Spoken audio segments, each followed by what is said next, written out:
여러분, 지금 우리는 스테반 집사가 설교했던 말씀을 통해서 복음에 대해서 우리가 보고 듣고 있습니다. 여러분, 복음은 하나님께서 자신의 영광을 나타내신 사건입니다. 그리고 복음은 하나님께서 약속하셨고 그 약속하신 것을 지키시고 이루신 사건입니다. 그리고 이제 복음은 하나님의 아들이 우리의 구원자가 되시고 그리고 우리를 다스리시는 통치자가 되게 하시는 사건입니다. 아멘. 이 복음을 믿음으로 저와 여러분들이 이제 예수님을 나의 구주로, 나의 통치자로 그렇게 모시는 겁니다. 아멘. 할렐루야. 아멘. 자, 오늘 이 시간에는요, 이제 스테반 집사가 복음을 설명하기 위해서 또 한 사람을 이제 인용하는데 그 사람이 누구냐면 모세입니다. 여러분, 이제 모세 여러분 많이 들어보셔도 아시겠지만 모세는 이스라엘 백성이 애굽에서 노예로 있을 때 하나님이 보내셔서 이스라엘 백성을 구원해낸 사람입니다. 구원해낸 사람. 여러분, 이 사람이, 이 모세가 예수님을 가장 잘 나타낸 사람 중에 한 사람입니다. 그래서 하나님께서 이렇게까지 말씀하셨습니다. 내가 모세와 같은 선지자를 이 땅에 보내겠다고. 하나님께서 약속하신 모세와 같은 선지자, 그 사람이 누굽니까? 바로 예수님이십니다. 하나님께서 하나님의 아들 예수님을 이 땅에 보내셔서 모세가 이스라엘을 구원했듯이 저와 여러분들을 구원한 줄로 믿습니다. 이스라엘이 모세를 믿고 따라감으로 그 노예의 생활에서 해방된 것처럼 저와 여러분들이 예수를 믿고 따라감으로 이 죄악 세상에서 해방되고 구원되는 줄 믿습니다. 이 모세를 통해서 이제 복음이 우리에게 말해주고 있는 하나님의 메시지를 들으려고 하는데, 먼저 고린도전서 1장 24절의 말씀 한번 보겠습니다. 고린도전서 1장 24절이요. 시작. 오직 부르심을 받은 자들에게는 유대인이나 헬라인이나 그리스도는 하나님의 능력이요 하나님의 지혜입니다. 여러분, 그리스도는 하나님이 뭐라고요? 능력이요 하나님의 지혜입니다. 한번 다시 한번 따라해 주시기 바랍니다. 그리스도는 하나님의 능력이며 하나님의 지혜이다. 여러분, 예수 그리스도가 하나님의 능력이라는 것을 제가 여러 차례 말씀을 드렸습니다. 예를 들면 이렇습니다. 예수 그리스도가 하나님의 능력으로 각색 병자들을 고치셨습니다. 하나님의 능력으로 귀신을 쫓아내셨고 풍랑을 잔잔케 하셨고 심지어 죽은 자도 살리셨습니다. 이뿐만이 아니라 예수님은 누구든지 예수를 믿는 자를 다 구원하십니다. 나 같은 죄인도, 전혀 용서받을 수 없는 나 같은 죄인도 감히 용서받을 수 있는 것은 예수님에게 하나님의 능력이 있기 때문에 그렇습니다. 하나님의 그 전능하신 능력이 저와 여러분들을 구원하신 줄로 믿습니다. 또한 우리를 죄와 사망에서 해방시키시고 더 이상 죄의 종이 아니라 하나님의 자녀로 살게 하십니다. 아멘. 할렐루야. 아멘. 이 놀라운 해방의 은혜, 이 구원의 은혜가 바로 하나님의 능력이시기 때문에 가능한 겁니다. 그리고 사람을 진정으로 하나님의 자녀의 그 거룩함으로 변화시키는 것도 역시 하나님의 능력입니다. 아멘. 저는 하나님의 능력을 믿습니다. 아멘. 여러분, 사람들이 가끔씩 하는 말이 사람은 변하지 않는다고, 머리 검은 짐승은 거두는 게 아니라고. 여러분, 그런 말에 절대 현혹되지 마십시오. 예수 그리스도 안에서 하나님의 능력으로 말미암아 사람은 거듭나게 되고 새 사람으로 변화될 줄 믿습니다. 아멘. 그 사람이 제가 되고 여러분이 되시기를 축복합니다. 아멘. 그리고 예수 그리스도를 믿고 따라가는 자들은 결국에는 영생하는 하나님의 나라에 이르게 됩니다. 아멘. 여러분들의 노력과 열심으로 되는 게 아니라 예수 그리스도의 안에 있는 하나님의 능력으로 이루어집니다. 아멘. 우리가 신앙생활 하면서 몇 번이고 흔들리기도 하고 넘어지기도 하고 심지어 길을 잃고 헤매기도 하고 그렇게 아슬아슬한 모습으로 신앙생활 하지만은 그러나 결국에는 하나님이 우리를 하나님의 나라로 이끌어 가십니다. 아니 어떻게 그것이 가능할까요? 그래서 하나님의 능력입니다. 이것을 신학적인 용어로 견인이라고 합니다. 견인. 하나님이 우리를 끌고 가시는 거예요. 이 견인에는 두 가지 뜻이 있습니다. 성도가 인내하는 견인이 있고 하나님이 우리를 끌고 가는 견인이 있습니다. 저와 여러분에게 우리를 끌고 가시는, 능력으로 끌고 가시는 하나님의 은혜가 있음을 믿으시기를 바랍니다. 그래서 우리가 구원의 확신을 가질 수가 있는 겁니다. 이처럼 복음에는 하나님의 능력이 있습니다. 그러나 능력만 있는 것이 아니라 복음에는 하나님의 지혜도 있습니다. 오늘 이 시간에는 하나님의 지혜를 우리가 배워보고자 합니다. 여러분, 하나님의 지혜는 좀 특징이 있습니다. 이런 특징이에요. 하나님의 지혜는 신비롭고 오묘해서 세상이 알 수도 없고 이해할 수도 없는 지혜입니다. 사람들이 이성으로 따지고 연구하고 생각해서 하나님이 이렇게 해서 이렇게 하셨구나 라고 알 수 있는 정도가 아닙니다. 신묘막직합니다. 그래서 어려울 수도 있습니다. 오늘 설교가 어려울 수도 있습니다. 그러나 졸지 마시고 딴 생각에 빠지지 마시고 하나님의 지혜에 따라가 보시기 바랍니다. 아멘. 여러분, 세상은 알 수 없고 이해할 수 없다고 해서 복음을 거부하는 사람들이 있습니다. 그러나 복음을 믿는 사람들은 믿기 때문에 하나님의 지혜를 이해하게 됩니다. 여러분들이 알기 때문에 이해하는 것이 아니라 믿기 때문에 이해하게 됩니다. 하나님의 지혜로 말미암아 믿는 사람들은 감탄하게 되고 감동하게 되고 하나님을 찬양하게 됩니다.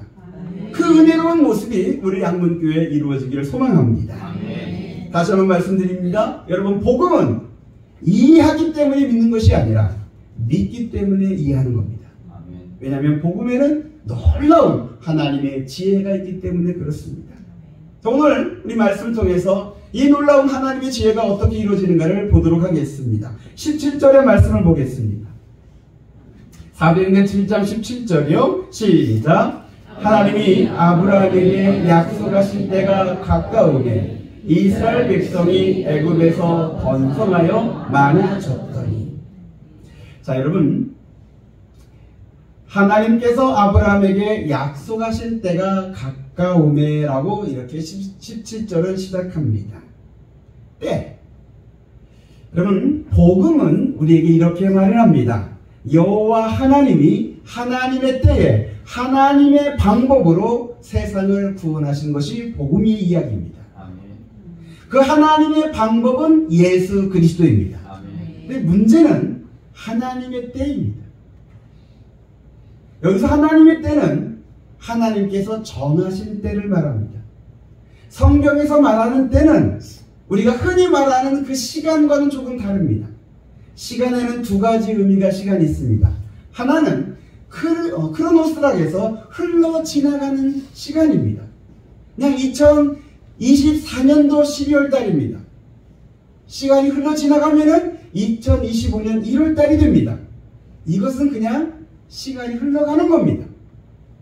그래서 성경에서 말하는 때는 그런 흘러가는 시간이 아니라 카이로스라 해서 하나님이 정하신 때가 점점 다가오는 것을 말합니다. 하나님의 때는 흘러가는 것이 아니라 다가옵니다. 때가 찾아갑니다. 때가 다가오고 때가 찾으면 하나님께서 예언하신 것대로 하나님이 약속하신 것들이 이루어지게 됩니다. 그런데 문제는 이 때를 아는 사람이 없어요. 마태복음 24장 36절에 예수님께서 이렇게 말씀하셨습니다. 그러나 그 날과 그때는 아무도 모르나니 하늘의 천사들도 아들도 모르고 오직 아버지만 아시느니라. 천사들도 모르고 아들도 모르는데 오직 하나님 아버지만 아신대. 이거 하나님 아버지가 누구에게도 공유하지 않으시는 거예요.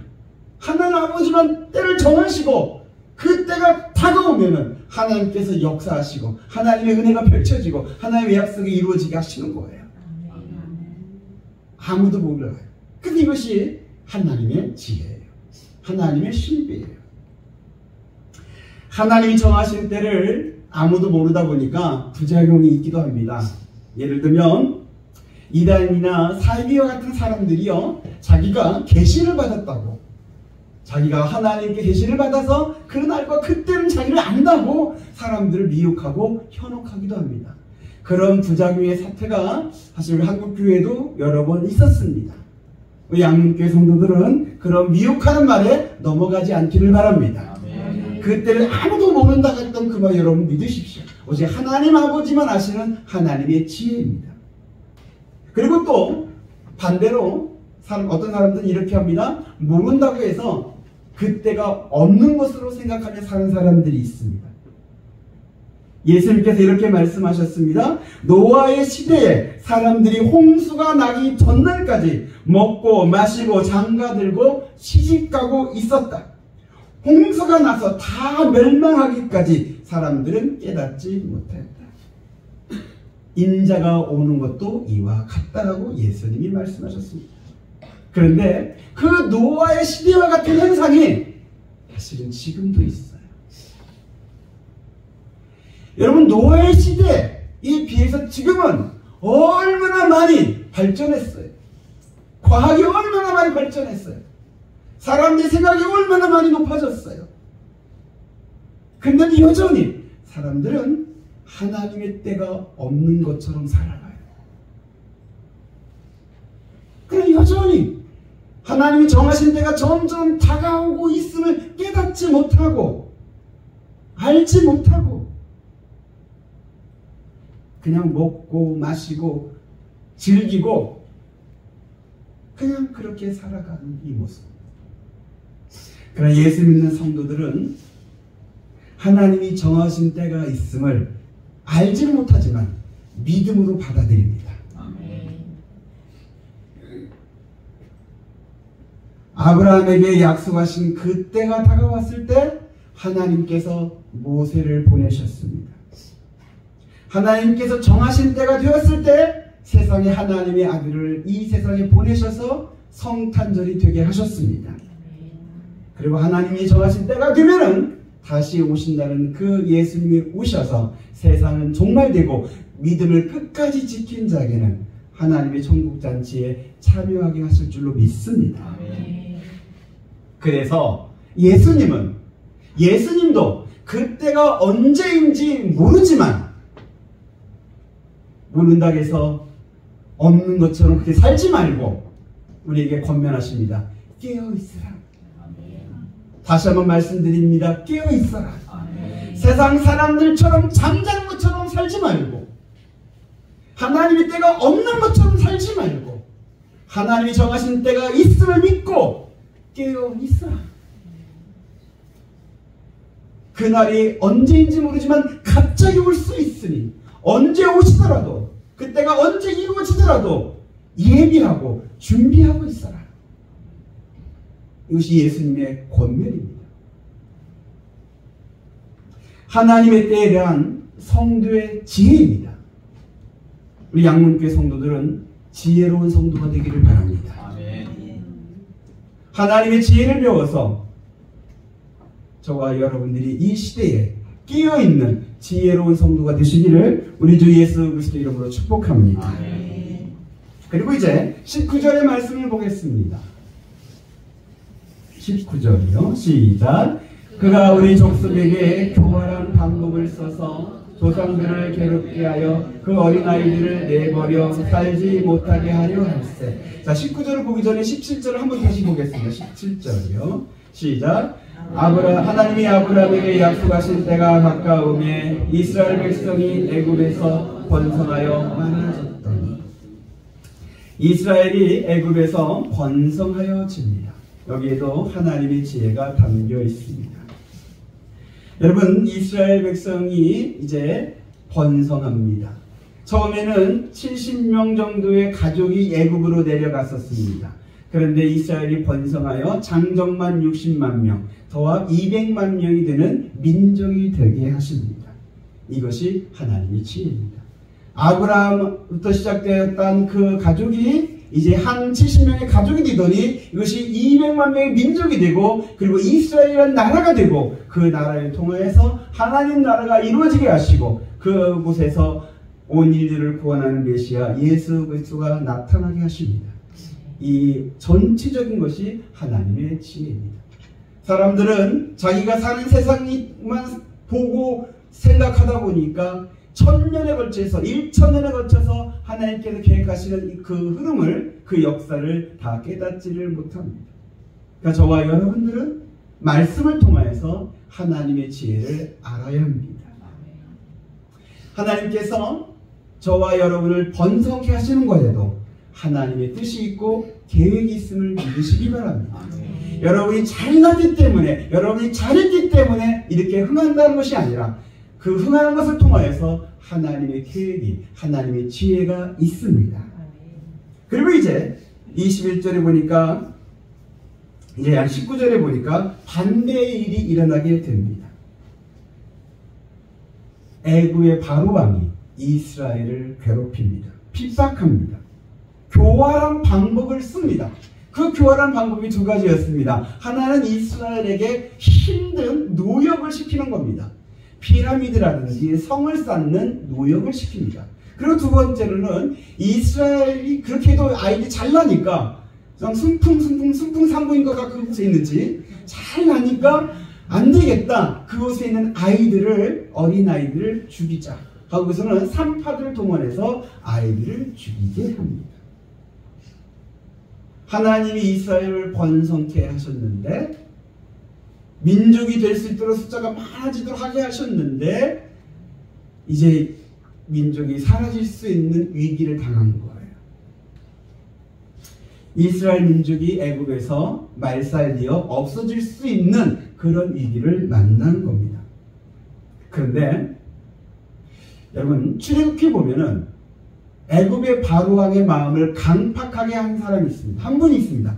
애굽의 마음을 강팍하게 한 분이 누구예요? 여호와 하나님이십니다. 바로왕이 교활한 방법을 써서 이스라엘을 괴롭게 한 이것조차도 사실은 하나님의 지혜예요. 마음에 안 들죠? 그래서 아멘도 안 하시죠? 하나님이 왜 그렇게 하셨을까? 그것을 그대로 적용시키면 지금 이스라엘을 괴롭히고 이스라엘을 위기에 처하게 하신 분이 누군 거예요? 하나님이십니다. 이것을 이스라엘은 다 이해하기 어려울 수도 있어요. 하나님이 왜 그렇게 하셨을까? 그럼 이제 성경 전체를 흐름을 보면 우리는 알 수 있게 됩니다. 하나님이 그렇게 하신 이유가 뭘까? 이스라엘을 극한으로 몰고 가신 이유는 그로 인해서 이스라엘이 하나님을 찾게 됩니다. 하나님께 기도하게 됩니다. 이 고통에서 이 고난에서 우리를 구해달라고 하나님께 부르짖게 됩니다. 근데 그것만이 전부가 아닙니다. 더 중요한 것이 있습니다. 그게 뭐냐면 이스라엘이 애굽에서 떠날 마음을 갖게 된 겁니다. 여러분 애굽은 당대에 세계 4대 문화의 그 중심지였습니다. 어쩌면 적과 꿀이 흐르는 진정한 땅일지도 모릅니다.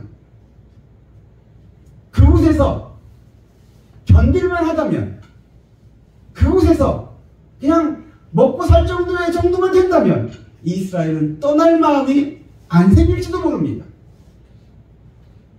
그런데 하나님께서는 이스라엘 백성이 애굽에서 떠날 마음을 가지도록 이스라엘에게 극한으로 몰아가셨습니다.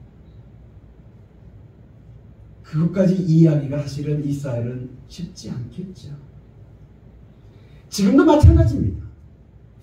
하나님께서 사람을 부르실 때, 사람을 구원하실 때 이와 같은 방법을 하실 때가 있어요. 죄악된 세상에서 떠나야 할 사람을 그 죄악된 세상에 살만하게 되면은 안 되니까 하나님께서 그를 극한으로 몰아가실 때가 있어요.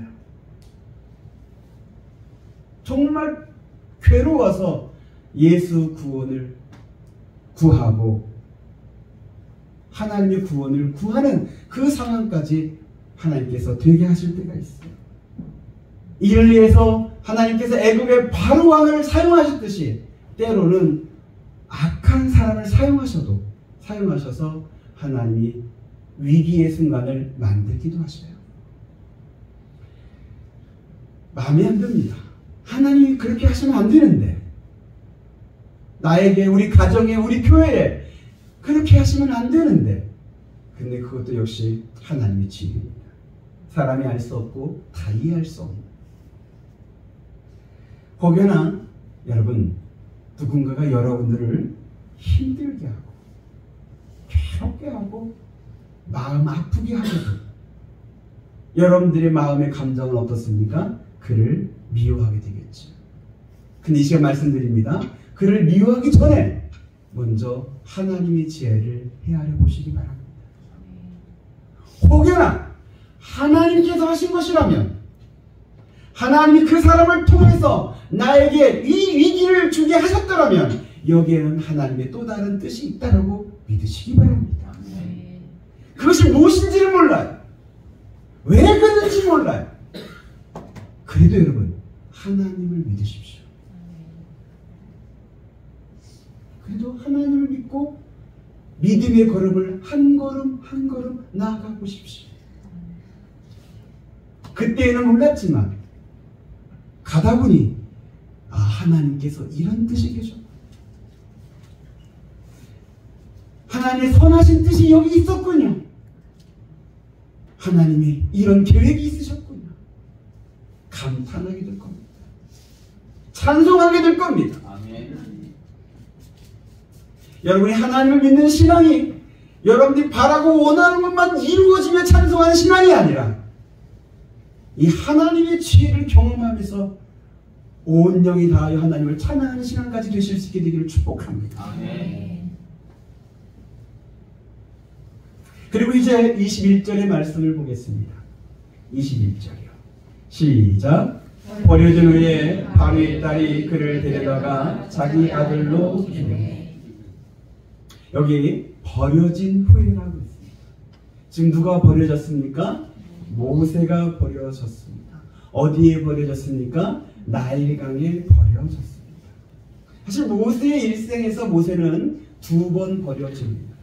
한 번은 어렸을 때 나일강에 버려지고, 그리고 또 한 번은 그의 나이 40세 때 광야로 버려졌습니다. 이것도 역시 하나님의 지혜가 담겨 있습니다. 버려진 것과 같은 일이 모세에게 있었는데 이 일을 통하여 하나님이 모세를 부르십니다. 이 후에, 버려진 후에 하나님이 모세를 쓰십니다.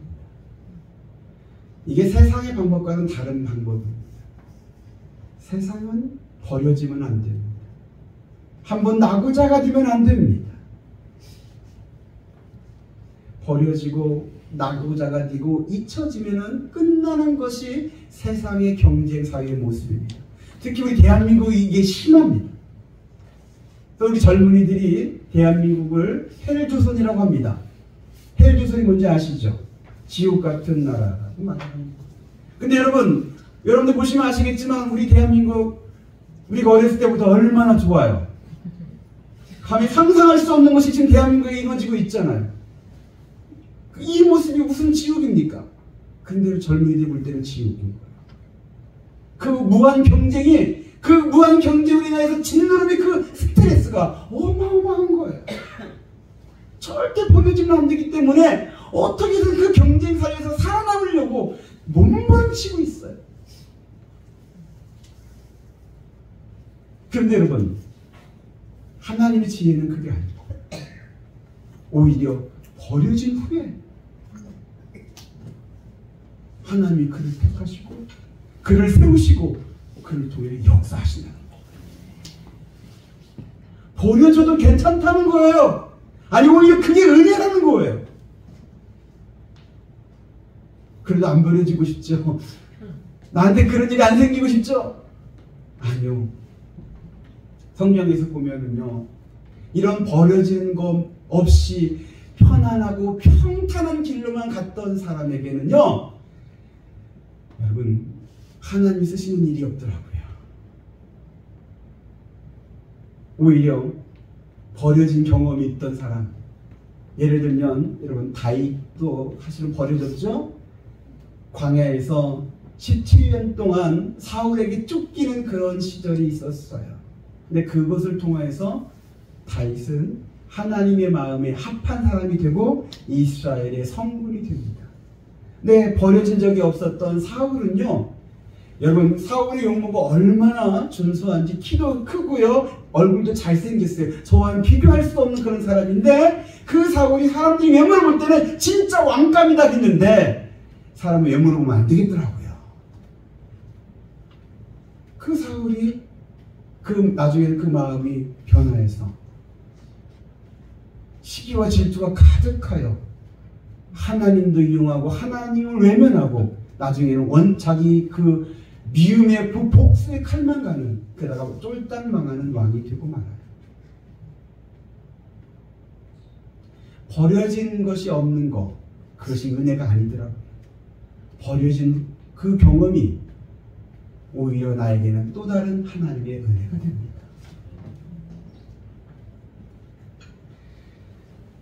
제가 도시 목회로 하다가 어쩌면 이 시골로 오게 된 것 중에 이유 중에 하나가 사실은 이 부분이 있어요. 도시에서 목회하다 보니까 사람들이 너무 치열하게 신앙생활을 해요. 살아가는 것도 치열한데 신앙생활도 치열해요. 새벽부터 밤늦게까지 신앙생활도 경쟁하듯이 해요. 목회도 경쟁이에요. 옆에 교회보다 뭐를 더 해야 돼. 안 그러면 교회가 낙오돼. 그거 너무 무섭더라고요. 세상의 흐름 따라가다가는 예수 제대로 따라가지도 못하겠더라고요. 그래서 이곳에 왔더니요, 잔잔해요. 조용해요. 사실은 이곳에 처음에 저도 버려졌어요. 문제들이 저를 반겼고요. 그리고 사람들이 저를 오해했어요. 제가 떠나왔던 교회에서도 저를 오해하고, 그리고 저를 알고 있던 사람들도 오해를 하고, 그리고 마을 주민들은 저를 불쌍히 봐요. 여러분, 전 목사예요. 하나님의 종이에요. 그 영광의 하나님의 일을 하는 종인데 그렇게 불쌍한 사람 아니에요. 그런데 버려졌을 때는 불쌍히 보이는 거예요. 근데 그렇게 버려졌을 후에 하나님이 저를 다시 세우셔요. 하나님이 저를 다시 세우시는 것의 가장 대표적인 것이 뭐냐면 저에게 복음을 알게 하셨어요. 저는 양문교회에서 목회하면서 제가 가장 보람 있는 게 뭐냐면 제가 복음을 알게 된 겁니다. 이 복음을 설교하게 된 거고요. 이게 제 교만일지도 모르겠지만 아직도 목사님들 가운데 복음을 설교하지 못하는 목사님들이 계셔요. 복음 설교하는 게 그렇게 쉽지가 않아요. 복음 설교하는 데는 하나님의 지혜가 있을 뿐만 아니라 영적인 싸움도 있어요. 여러분들이 이 자리에 앉아있는 거 은혜로 아시기 바랍니다. 하나님께서 버려진 후에 다시 세우셔서 하나님의 일을 한 사람으로 쓰시더라고요. 그것을 가장 잘 나타내는 것이 예수 그리스도의 십자가입니다. 여러분, 예수 그리스도의 십자가는 예수님이 하나님 아버지에게서 버려진 사건입니다. 예수님께서 십자가에 죽으실 때 하셨던 말씀 가운데 이런 말씀이 있습니다. 엘리 엘리 라마 사박다니. 그 말의 뜻은 나의 하나님 어찌하여 나를 버리셨나이까. 하나님을 그렇게 신뢰했던 예수님조차도 하나님께 버림받은 것이 십자가 사건입니다. 여러분, 십자가 우리는 어쩌면 장식품처럼 편안하게 화려하게만 생각할 수도 있습니다. 아닙니다. 예수님께서 처절하게 버림받은 사건이 십자가입니다. 그렇게 십자가에 죽으시고 무덤에 갇히셨습니다. 완전히 예수님은 버려졌습니다. 그 후에 하나님께서 예수님을 다시 살리십니다. 무덤 문을 열고 나오게 하셨고 사망 권세를 이기게 하셨습니다. 그리고 그 예수님이 저와 여러분들을 죄와 사망에서 구원하는 구원자가 되게 하셨습니다. 그래서 하나님이 우리를 버리시는 거 우리가 다 알지는 못합니다. 이해하지는 못합니다. 그러나 이 버려지는 것도 은혜로 받으시기를 바랍니다. 쉽지 않을 수 있어요. 근데 여러분, 이 버려지는 것이요 하나님의 하시는 일의 도구가 되더라고요. 모세가 나일강에 버려져서 애굽의 공주의 아들이 돼요. 그래서 애굽의 글과 문화와 그 발달된 문명을 배워요. 애굽을 알게 되죠. 이것이 나중에 애굽과의 싸움에서 적을 아는 귀한 방법이 됩니다. 모세가 광야에서 버려진 40년은 이스라엘 백성들을 가나안 땅을 데려가기 위해서 광야를 건너야 하는데 그 세월이 40년이었고 광야를 건널 때 광야를 알고 있었기 때문에 이스라엘 백성들을 잘 지도할 수 있었습니다. 버려진 경험이 하나님의 도구가 되더라고요. 십자가가 우리를 구원하는 하나님의 도구가 된 것처럼 말입니다. 성도 여러분, 여러분들이 혹여나 하나님이 여러분에게 병을 주시고 사고를 당하게 하시고 실패를 경험하게 하시고 여러분들이 정말 원하지 않았던 그 경쟁에서 낙오가 되는 버려지는 경험을 얻었다 할지라도 이것도 하나님의 은혜로 받으시기를 바랍니다. 다 이해하지 못하더라도 왜 그러시는지 다 알지 못한다 할지라도 끝까지 하나님을 믿으십시오. 다시 여러분들을 세우시고 그 버려진 것을 통하여서 여러분들 쓰시는 하나님의 역사가 이루어질 줄로 믿습니다. 사랑하는 성도 여러분, 복음에는 하나님의 지혜가 있습니다. 그 지혜는 우리가 생각하는 것과는 조금 다릅니다. 우리가 다 알지 못하고 이해할지도 못할 수도 있습니다. 그러나 복음에 담겨있는 하나님의 사랑과 하나님의 선하심과 하나님의 그 온전하심을 믿으시고 하나님을 믿으며 한 발 한 발 믿음으로 걸어가십시오. 하나님의 지혜가 그 실체가 드러날 때 여러분들에게서 하나님을 찬양하고 영광 드리는 모습이 나타나고 이루어지기를 우리 주 예수 그리스도의 이름으로 축복합니다.